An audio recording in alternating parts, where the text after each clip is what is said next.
ঘূৰি ফুৰিব আৰু বাপৰে হাঁহি খি একদম মানে কি কৰিব লাজখন শেষ কৰিব এতিয়াও দেখিছানে নাই কম মই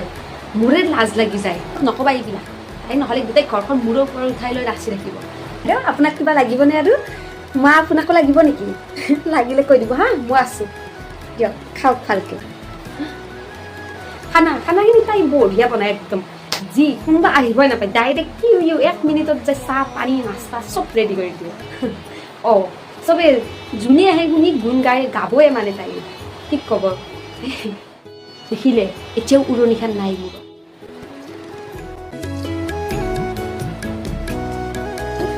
কেতিয়া আহিলে আপুনি এতিয়া আহিছে তাই অঁ বহক বাইদেউ মই আহি আছোঁ আপোনাৰ কাৰণে কিবা খাবলৈ লৈ আহিম আজিকালি এখন ফুৰে চব নিজৰ মতেই চলে আৰু আলহী আহিলেও এনেকৈ চাহ দি ভিতৰত গুচি যায় যাই কিনে তাতে সোমাই থাকে ভিতৰত কি বা কৈ থাকে